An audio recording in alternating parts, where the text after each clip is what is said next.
Você já parou para pensar como algumas questões relacionadas aos crimes sexuais, elas são tratadas de uma maneira, pela mídia, pelo que é passado para nós, de uma maneira muitas vezes deturpada, você acaba não entendendo. Eu digo isso porque muitas vezes você fica na dúvida se a pessoa é vítima ou se ela está vitimando uma outra pessoa inocente que não praticou o crime. E é uma situação muito delicada, porque nos dois casos é muito grave. Seja uma pessoa que foi vítima e não tem crédito devido, ou uma outra pessoa que não praticou o crime e está sendo injustamente acusado. A vida dele provavelmente vai acabar depois daquilo, mesmo que ele não seja preso. Quer saber mais sobre a questão dos crimes sexuais? Fica com a gente e anota aí.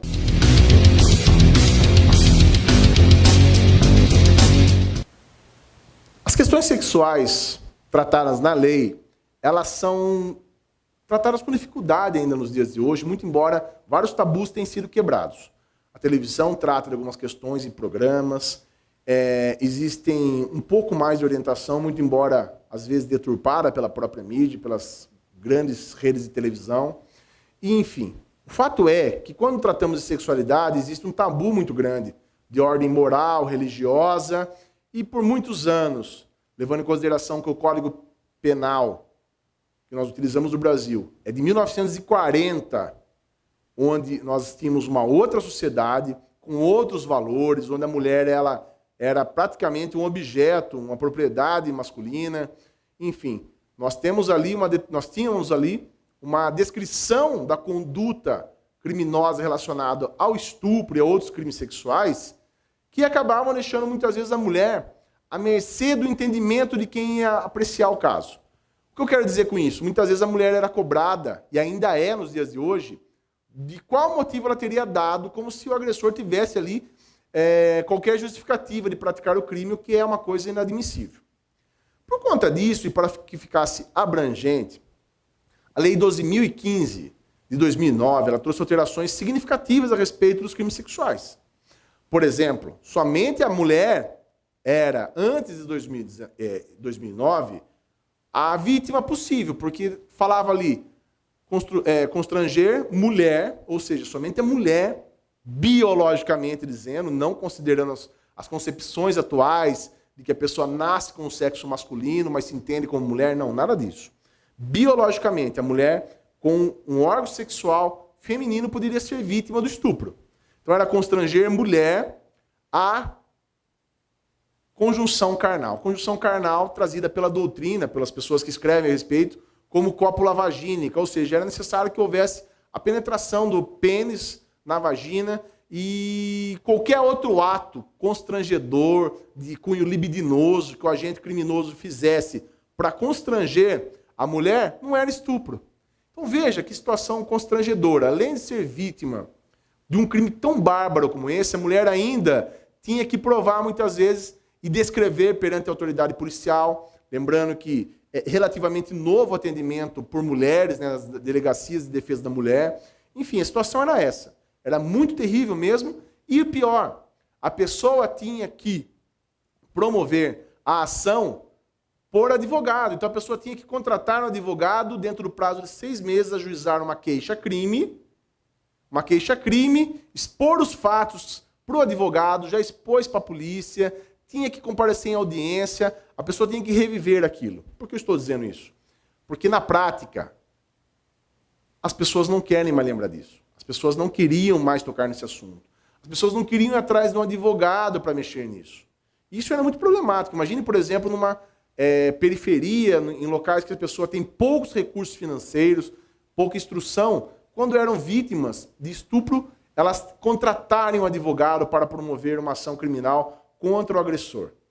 Com certeza, muitas e muitas e muitas pessoas, muitas mulheres, deixaram de tentar punir o agressor por uma questão quase que de logística.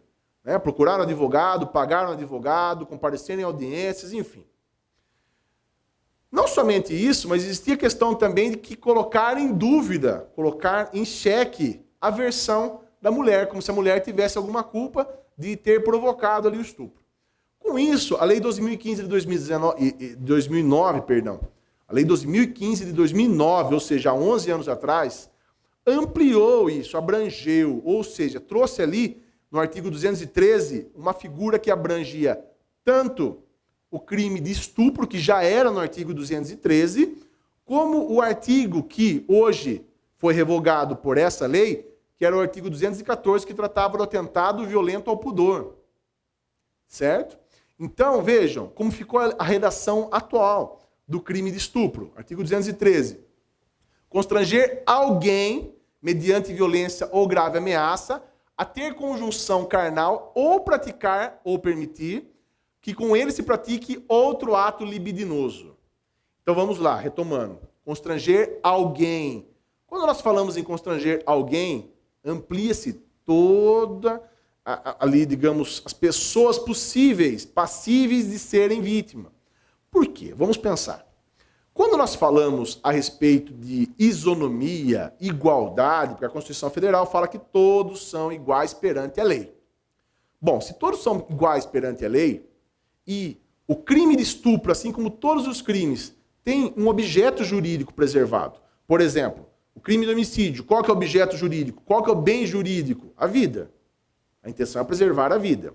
Qual que é o bem jurídico, objeto jurídico preservado no crime de furto, de roubo? É o patrimônio alheio. Eu não posso pegar para mim o patrimônio de outra pessoa. E no crime de estupro? Liberdade sexual. E aí a concepção, que entendo correta, é que por que só a mulher pode ser vítima de estupro? O homem não pode dispor do próprio corpo conforme queira? Então nós vemos aí já uma concepção antiga totalmente machista. Porque o homem não poderia ser violado e registrar no boletim de ocorrência, porque ele não era mulher. Somente a mulher era vítima de estupro. Bom, com essa alteração, tanto homens como mulheres são possíveis vítimas do crime sexual. Porque o homem, por exemplo, ele pode ser vítima de outro homem, ou ele pode ser vítima de outra mulher. Isso pode parecer estranho, porque dificilmente você vai encontrar um homem se dirigindo à delegacia, todo constrangido, chorando, muito acabado, e relatando ali que uma mulher o obrigou a praticar um ato sexual. Chega a ser um pouco engraçado até, mas se pararmos para pensar, é uma situação extremamente machista. Porque um homem, em qualquer circunstância, ficaria até constrangido de ir e dizer que foi obrigado a praticar qualquer ato de cunho libidinoso, sexual, mesmo que não fosse o sexo propriamente dito. Por quê? Porque o homem não poderia ser vítima. E a lei entendeu que não. Fala, olha, cada pessoa tem a compreensão do seu corpo, da sua liberdade sexual, de ter relação com quem quiser, e se quiser, e quanto quiser. Então foi essa ampliação. Antes era só a mulher, hoje o homem, ele pode figurar como vítima, sim. Segunda questão, fala da conjunção carnal, que é algo que já constava, ou seja, é aquela relação forçada entre homem e mulher. É a penetração forçada. E uma segunda concepção seria ou qualquer outro ato libidinoso. Porque muitas vezes várias outras situações constrangedoras, né, que gerem ali a perda da liberdade sexual da vítima, acaba ocorrendo e não tinha amparo. Hoje tem. Tá certo? Quando se iniciou essa lei, em 2009, eu me recordo, eu já era advogado, nós já atuávamos nessas questões. Pouco antes de eu começar a lecionar, um ano depois eu comecei já a ministrar aulas, em 2010. E eu lembro que as doutrinas, os doutrinadores mais tradicionais, como no caso do Damásio Evangelista de Jesus, o Mirabete e vários outros, eles tratavam de uma maneira extremamente enérgica. Bom, ato libidinoso é tudo que tem a cunho sexual. Ou seja, passar a mão em partes íntimas por cima da roupa, que é uma coisa que infelizmente, repito, infelizmente, ocorre em boates, ocorre em aglomerações, nos metrôs, né? A mídia traz muito questões do metrô de São Paulo, Rio de Janeiro, aquelas superlotações, e acabam muitas vezes alguns agressores se aproveitando daquela aglomeração e passando a mão em algumas pessoas, em algumas vítimas. Então vejam, essa figura era entendida no início como estupro. Falava, olha, ato libidinoso é tudo que tem a cunho sexual. Se a pessoa está de roupa, está sem roupa, não importa. Se a pessoa não quis, é estupro. Uma outra circunstância que acontecia bastante era a questão da veracidade das palavras. Bom, entendeu-se, e hoje a doutrina e a jurisprudência têm sido no sentido de que O crime sexual não é uma coisa que acontece normalmente na rua, em público, ele acontece em 4 paredes. Infelizmente, muitos dos agressores, inclusive, são parentes, amigos, principalmente quando nós nos referimos às vítimas menores. As crianças, aos adolescentes, muitas vezes o agressor está mais próximo do que nós podemos imaginar.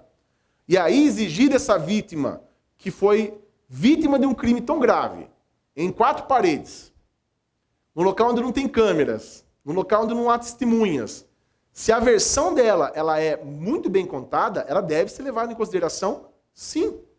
Porque senão o agressor nunca será punido. Com relação à rigidez que tínhamos há 11 anos atrás, a doutrina trazia, por exemplo, a questão do beijo lascivo, que, como eu digo aos meus alunos, é o beijo de boate, que é uma coisa reprovável também, horrível, em festas de rodeio, né, acontece em alguns locais, até de forma tradicional, que é uma coisa, eu entendo que é errada até a própria organização autorizar, no qual algumas pessoas, alguns participantes do rodeio laçam as moças, trazem forçadamente e beijam a boca delas sem que elas queiram.